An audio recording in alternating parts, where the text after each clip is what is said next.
प्रिय विद्यार्थियों, सुप्रभातम। मैं डॉक्टर इंदिरा गुप्ता, सह आचार्य संस्कृत। विद्यार्थियों, मृच्छकटिकम की इस श्रृंखला के इससे पूर्व भाग में हमने मृच्छकटिकम के तृतीय अंक का अध्ययन प्रारंभ किया और हमने जाना कि मृच्छकटिकम के जो नायक हैं चारुदत्त और उनका मित्र मैत्रेय दोनों रेबिलक के यहाँ संगीतशाला से संगीत का श्रवण कर लौटे हैं। चारुदत्त का जो चेट है वर्धमानक, वह एक स्वर्ण पात्र मैत्रेय को सौंपता है और कहता है कि दिन में इसकी रक्षा का दायित्व मेरा था, रात्रि में अब इसकी रक्षा का दायित्व आपका है। और वह स्वर्ण पात्र मैत्रेय को सौंपकर चला जाता है। वह स्वर्ण पात्र वह है जिसमें कि वसंत सेना के आभूषण हैं और वसंत सेना के उसमें वो आभूषण हैं जो कि वह चारुदत्त के पास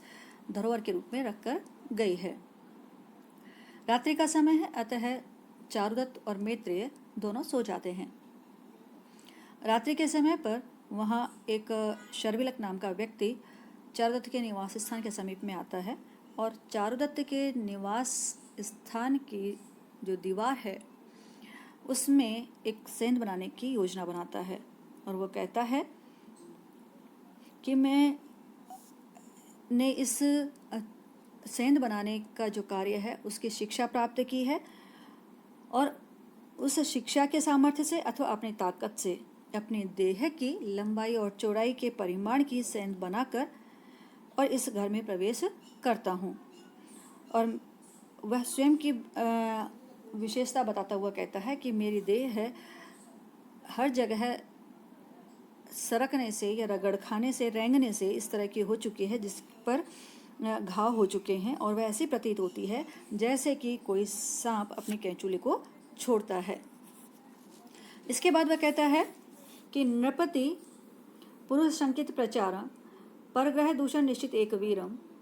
घन तिमिर निरुद्ध सर्वभावा रजनीयम जननीव संवृणोति। कि नृपति पुरुष संकित प्रचारम कि जो राजा के पुरुष हैं या राज के पहरेदार हैं उनके संदिग्ध प्रचारम दृष्टि को देखने वाला, परग्रह दूषण निश्चित एक वीरम दूसरे के घरों को दूषित करने में निश्चित रूप से एकमात्र वीर, कहने का कि दूसरे के घरों में सेंध लगाने वाला या उनकी दीवारों में छेद करने वाला, उनको दूषित करने वाला। घन तिमिर निरुद्ध सर्वभावा, जो घन अंधकार है उसमें सर्वभावा निरुद्ध, सभी जो सारे संसार है उनके जो क्रियाकलाप रोक दिए जाते हैं। ऐसी इस घनघोर या सघन अंधकार में इयम रजनी जो है रात्रि है जननी इव संवृणोति, माता के समान मुझे आच्छादित कर रही है। जिस प्रकार से माता अपने आंचल से अपने पुत्र को आच्छादित करती है, स्नेहांचल से ढक लेती है, उसी प्रकार से है रात्रि भी इन पहरेदारों से मुझे छिपा रही है। उसके बाद में कहता है कि कामम नीचम इदम वदंतु पुरुषा स्वप्ने च यत् वर्धते विश्वस्तेषु च वंचना परिभव शौर्यम न शौर्यम हि तत् स्वाधीना वचनीयतापि हि वरम बद्धो न शिवांजलि मार्गो हि एषा नरेंद्र स्वप्तिक वदे पूर्वकृतो द्रोणिना। अब वो कह रहा है कि भले ही पुरुषः इदम नीचम वदंतु, इस कार्य को नीच कार्य या अधम कार्य कहते हैं और यह कार्य जो कि सेंध लगाने का है या चोरी का है, वह यत जो यह कार्य स्वप्ने च वर्धते, स्वप्न में बढ़ता है, वृद्धि को प्राप्त करता है, अर्थात लोगों के सो जाने पर या स्वप्नायित होने पर यह वृद्धि को प्राप्त करता है, अर्थात चोरी का कार्य रात्रि में किया जाता है। विश्वस्तेषु च वंचना परिभव शौर्यम न शौर्य ही तत्, और कहता है कि विश्वस्तेषु च वंचना परिभवम, और जो विश्वस्त लोगों का धन वंचना पूर्वक जो अपहृत कर उन्हें अपमानित किया जाता है, परिभव जो अपमानित किया जाता है, चौर्यम वह चोरी का कार्य है, न शौर्यम ही तत् उसे शौर्य नहीं कहा जा सकता, वह शौर्य नहीं है। स्वाधीना वचनीयता अपि ही वरम बद्धो न शिवांजलि, और वह कहता है लेकिन फिर भी स्वाधीना अपने अधीन होने के कारण, मतलब इस कार्य को करने में मैं अपना निर्णय लेने में समर्थ हूँ, इस कारण से यह चोरी का कार्य स्वतंत्र होने के कारण उत्तम है, वरम श्रेष्ठ है, ही निश्चित रूप से, बद्धो न सेवांजलि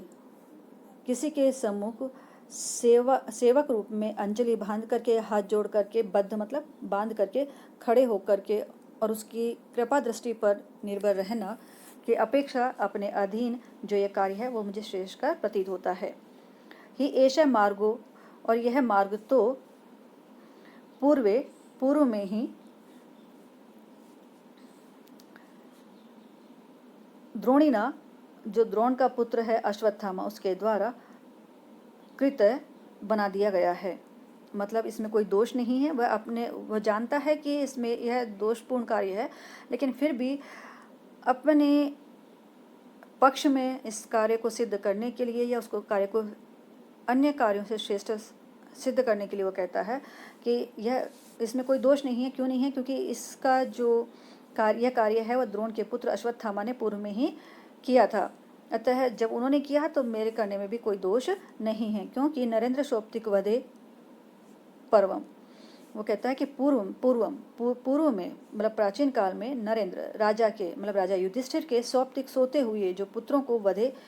अश्वत्थामा ने मारा था। द्रोण के पुत्र अश्वत्थामा ने वधे मारा था, अतः उनके द्वारा ही यह मार्ग पहले से ही बना दिया गया है। घटना है कि जब कौरव और पांडवों का युद्ध हुआ तो उसके बाद में उनके हारने पर अश्वत्थामा क्रोधित होता है और वह क्रोधित होकर के जो युधिष्ठिर के सोए हुए पुत्र थे उनको मारता है। और उसी बात को या उसी ऐतिहासिक कथा को या उसी ऐतिहासिक संदर्भ को यहाँ पर वह प्रस्तुत करता है। इसके बाद में वह कहता है उस भवन को देखता हुआ कि इसमें कहाँ पर जो मुझे सेंध बनानी चाहिए, और वो कहता है कि देशकोनु जलासेक शिथिलो यस्मिन् न शब्दो भवेत् भित्तिनांच दर्शनांतर्गत है संधि करालो भवेत् क्षार क्षीणतया च लोष्ठक कृशम जीर्णम क्व हमर्यम भवेत् कस्मिन् स्त्रीजन दर्शनंच न भवेत् शात अर्थ सिद्धिश्च में। अब वो कहता है कि ऐसा कौन सा स्थान है, देश है कोनु, निश्चित रूप से कौन सा ऐसा स्थान है, देश है मतलब स्थान, जलासेक शिथिलो, जो कि जल का सिंचन करने से या जल के निरंतर गिरने से या जल के गिराए जाने से शिथिल हो गया है, कमजोर हो गया है। दीवार का कौन सा भाग है जो कि कमजोर हो गया है, जिसके कमजोर हो जाने से फोड़ते समय पर या सेंध बनाते समय यस्मिन जिसमें न शब्दो भवित, शब्द नहीं हो,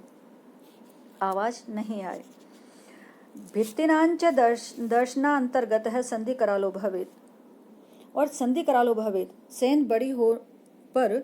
जो भित्तिनांच दर्शा अंतर्गत है, जो अगल बगल से है, वह कोई भी जो दर्शना जो दिखाई देने वाले हैं, जो देखने वाले लोग हैं, अगल बगल से जाने वाले लोग हैं, उनको उनकी निगाह से बची हुई रहे, उनके दृष्टिपथ में नहीं आए। न दर्शना अंतर्गत है, उनके दृष्टिपथ में नहीं आए वह दीवार, भित्तिनांच वह दीवार। क्षार क्षीणतया च लोष्ठक कृशम जीर्ण क्व हमर्यम भवेत्, क्षार क्षीणतया, और क्षार के लग जाने से या कहें कि खार के लग जाने से, या कहाँ पर खार अधिक है जिसके कारण उस खार से क्षीणतया जो अधिकतर कमजोर हो गई है, बहुत कौन सा कमजोर भाग है, जहाँ से लोष्ठक कृशम जीर्णम, जहाँ से जो ईंटें हैं वो कमजोर हो जाने से खींची जा सके, आसानी से खींचे जा सके, जीर्ण शीर्ण हो गई हैं, क्व हमर्यम भवेत्, ऐसे इस महल में दीवार कौन सी है, या दीवार का कौन सा कमजोर भाग है। और कस्मिन स्त्री जन दर्शनंच भवेत् न शात, और कौन से स्थान पर, कस्मिन किस स्थान पर स्त्री लोगों का दर्शन न भवेत् नहीं होगा, जिससे कि मेरे अर्थ सिद्धि, जो मेरे कार्य की सिद्धि है, शात हो जावे, अर्थात कहाँ ऐसा स्थान है जहाँ पर कि स्त्रियों का भी दर्शन मुझे नहीं हो या घर की स्त्रियाँ मुझे नहीं देख सकें, जिस कारण से कि मेरे कार्य की सिद्धि सुनिश्चित हो जावे। इस प्रकार से सर्विलक उस निवास स्थान को देखकर कहता है कि यह दीवार है, यह भित्ति है जो कि कमजोर पड़ चुकी है, शायद यहाँ पर रोजाना सूर्य को जल चढ़ाया जाता है, जिस कारण से पानी के गिरने से यह दीवार कमजोर हो गई है, अतः मुझे यहाँ पर सेंध बनानी चाहिए। इसके पश्चात वो कहता है कि यह विचार करता है कि मैं सेंध किस प्रकार की बनाऊं, क्योंकि मैंने सेंध बनाने की शिक्षा प्राप्त की है, अतः मुझे विभिन्न प्रकार की आकृतियों या विभिन्न आकारों की सेंध बनाना आता है। और वह कहता है पद्मा व्याकोश भास्करम बालचंद्रम वापि विस्तीर्ण स्वस्तिकम पूर्णकुंभम तत् कस्मिन् देशे दर्शयामि आत्मशिल्पम दृष्ट्वा सो यम यद विस्मयम यान्ति पौराहा। वो कहता है कि मैं इस प्रकार के सेंध बनाऊं जिसको देख करके कल जो पूर्ववासी जन हैं या नगरवासी हैं वे विस्मय को प्राप्त हो जाएं, लोग दंग रह जाएं, आश्चर्यचकित हो जाएं। तो कहता है विभिन्न प्रकार के आकार बताता है किस किस आकार की मैं सेंध बना सकता हूँ और इनमें से कौन से आकार की मुझे बनानी चाहिए। पद्म व्याकोशम भास्करम, पद्म व्याकोशम विकसित कमल के तरह, भास्करम सूर्य के समान गोल, बालचंद्र जो नवीन चंद्रमा है दूज का चंद्रमा उसके समान टेढ़ी, वापी विस्तीर्ण फैली हुई बावड़ी के समान या विशाल सरोवर की तरह चौकोर, स्वस्तिका स्वस्तिक के समान मतलब साती की आकृति का, पूर्ण कुंभम अथवा पूर्ण कुंभम मतलब बड़े घड़े की तरह, जो घड़ा ऊपर से घड़े की तरह फैली हुई और ऊपर से सिकड़ी हुई। किस तरह की मैं सेंध बनाऊँ या किस तरह की इस दीवार को काटूँ, किस आकृति में काटूँ। तत् कस्मिन देशे दर्शयामि आत्मशिल्पम, और साथ ही वह कहता है कि कस्मिन देशे किस स्थान पे उस सेंध को दर्शयामि आत्मशिल्पम, किस स्थान पर मैं अपने आत्मशिल्प को अपनी कला कौशल को दिखाऊं, जिससे कि यम सो दृष्टवा जिस सेंध को कल देखकर यत विस्मयम पौराहा यान्ति, जिससे कि जो पूर्ववासी जन हैं या नगरवासी हैं वो विस्मय को प्राप्त हो जाएं, देख करके आश्चर्यचकित हो जाएं। इस प्रकार से अपनी कला का वह प्रदर्शन करना चाहता है। और उसके साथ ही फिर वह आगे कहता है अन्यासु भित्तिषु मया निशि पाटितासु क्षार्थतासु विषमासु च कल्पनासु दृष्ट्वा प्रभात समय प्रतिवेशी वर्गो दोषांश्च में वदति कर्मणि कौशलञ्च। कहता है कि अन्यासु भित्तिषु मया निशि पाटितासु क्षार्थतासु विषमासु च कल्पनासु, कि क्षारसतासु जो क्षार है या खार है जिसे हम कहते हैं कि जो पानी में नमक होता है उसके कारण जो कहीं पर दीवार कैसी हो गई, सील के कारण कमजोर हो गई है। विस्मासु कल्पनासु भयंकर, इस सेंध को जब